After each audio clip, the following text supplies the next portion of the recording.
It ended 3-2.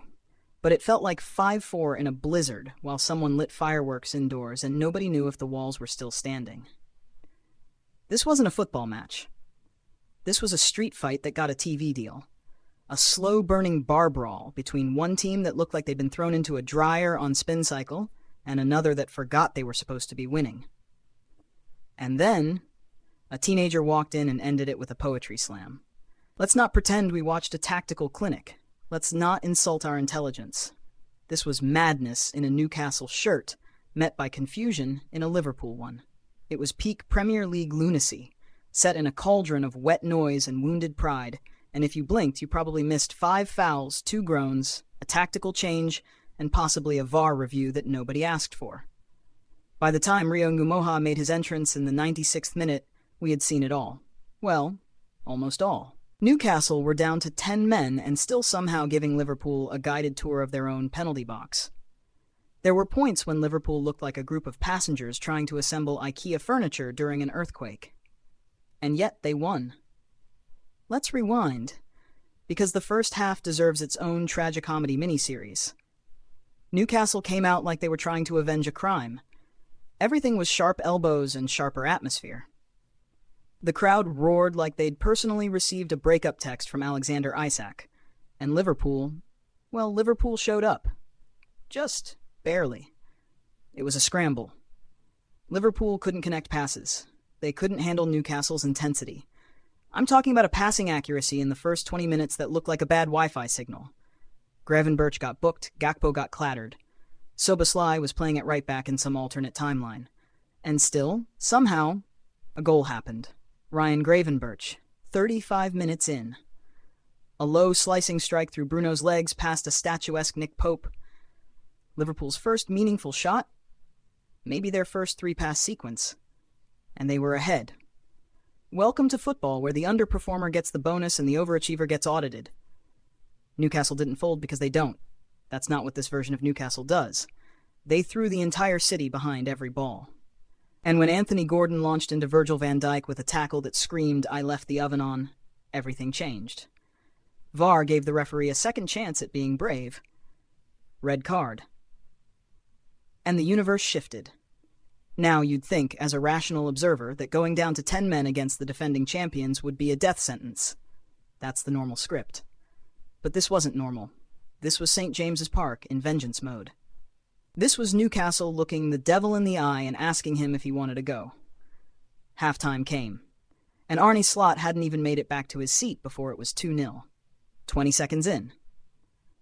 Liverpool counter, Gakpo's effort gets blocked, and Hugo Ekitike, yes, the Hugo Ekitike, the man Newcastle once courted like a teenage crush, buries a clean finish into the bottom corner, and then has the audacity to look calm about it. 2-0. Newcastle down a man. Game over? Oh, how cute. You thought this was going to be logical.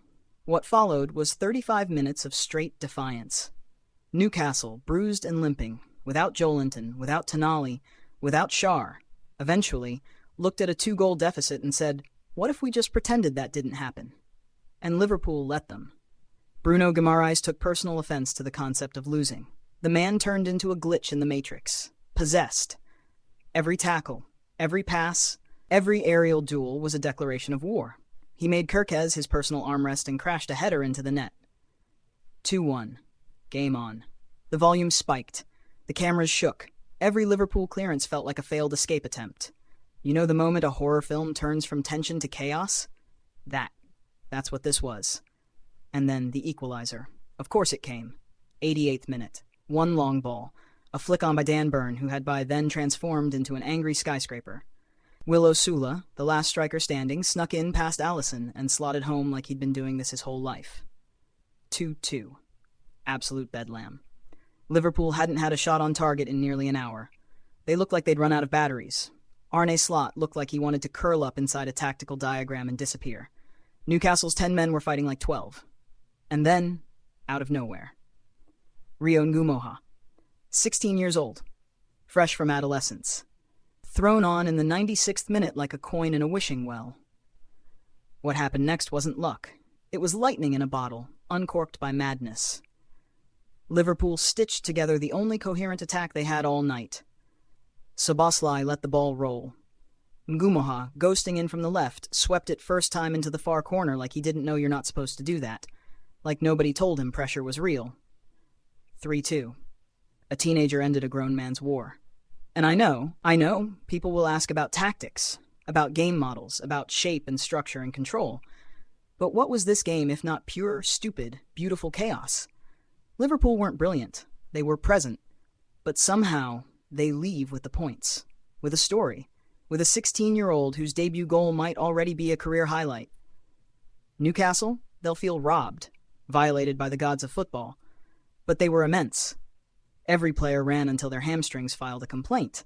Every fan screamed until the air tasted like blood. They deserved more. They earned respect. But the scoreboard does not give out hugs. Let's talk faces. Let's talk names. Let's talk about a match where entire careers pivoted under stadium lights, where reputations inflated or shriveled, depending on whether you were making a last-ditch tackle or watching a 16-year-old take your lunch money in minute 100. Because this game wasn't won by systems. It wasn't lost by formations. It was yanked around by individuals. Heroes and ghosts, saints and saboteurs. So now, in the aftermath, we line them up and say what the scoreboard can't. Start with Rio Ngumoha. And honestly, how do you talk about him without sounding like you're reading from a YA fantasy novel? 16. Thrown on at the death like some kind of plot twist. Every muscle in that stadium tightened as he entered. Not because they expected something, but because they feared what might happen if they dared to hope. And he did it. He finished like a man who'd played 300 games. Composure, ice cold. He opened his hips, passed the ball into the far corner, and didn't blink. That was not adrenaline. That was pure, distilled talent walking through the door like it had RSVP'd. He's not ready for every game. But you can't put that back in the bottle now. You don't give someone a lightsaber and then ask them to sit through lightsaber safety training. This kid has to play. Right before that, Will Osula, the man many fans had forgotten was even signed. Let's not romanticize it too much. His goal was meat and potatoes. Route 1. But sometimes the ingredients are the point. He got on the end of Burns' flick and did what strikers are supposed to do. A neat, instinctive finish. Nothing fancy. No flourishes. Just a man doing a very difficult thing very calmly while the world screamed around him. Bruno Guimaraes, though. Let's not pretend anyone else was in his weight class. His second-half performance deserves its own 3-part documentary narrated by Morgan Freeman. The header was power and timing and fury, but it was everything else. The tracking, the pressing, the refusing to let Liverpool breathe. He was playing like he'd been insulted by the mere concept of defeat. In the last 20 minutes, he was Newcastle. Every pass they made, every surge forward, every interception, it all felt like it came from him or through him or because of him. The man even drew a foul just to give the crowd a chance to breathe again. That's leadership by osmosis. Now we switch over to Liverpool, and well, good luck explaining how they got away with this. Gravenberch.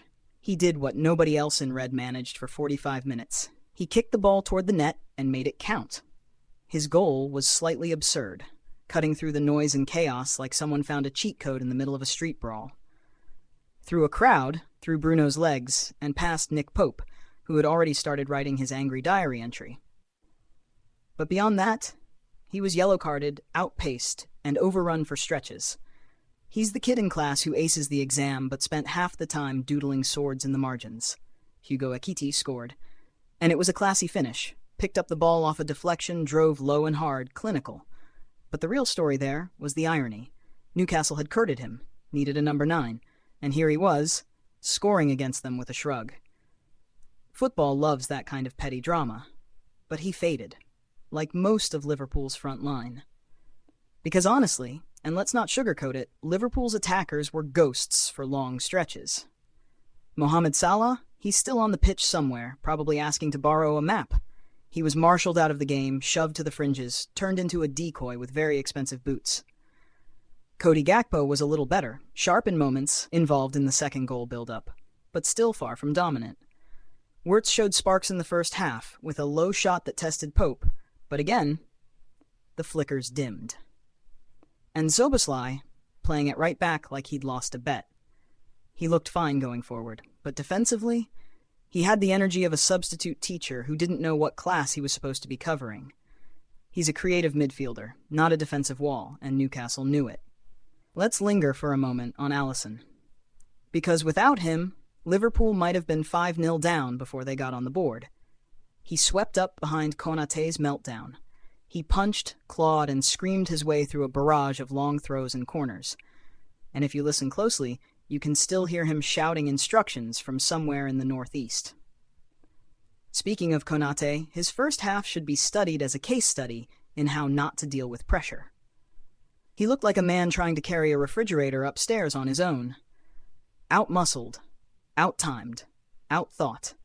Van Dijk had to do double shifts just to keep the backline from falling into the sea. Which brings us, painfully, to Anthony Gordon. I don't know if we should call what he did bravery or a brain freeze. He was by far Newcastle's best player for 35 minutes. He flew forward, he pressed, he created 2 chances. He made Liverpool's left side question their life choices. And then he lunged into Virgil van Dijk like he'd suddenly remembered he had a dentist appointment. Red card, deserved, foolish, fatal, and yet, somehow, not decisive, which is maybe the most Newcastle thing of all. A catastrophic decision that still couldn't quite kill the spirit. A quick word on Dan Burn. Towering chaos. He didn't just win headers, he won them, like they were duels at dawn. Every flick on had violence and purpose. His assist for Osula was beautifully brutal. No trickery, just physics and brute will. And credit to Trippier, who managed to land some superb set pieces amid the wreckage. He was one of the few who looked like he knew what minute it was. Joelinton and Tonali both came off with injuries, and that's the kind of sentence that gives Newcastle fans ulcers. Joelinton, in particular, looked gutted. He had been everywhere until his knee said no thank you. That's a loss that lingers beyond one night.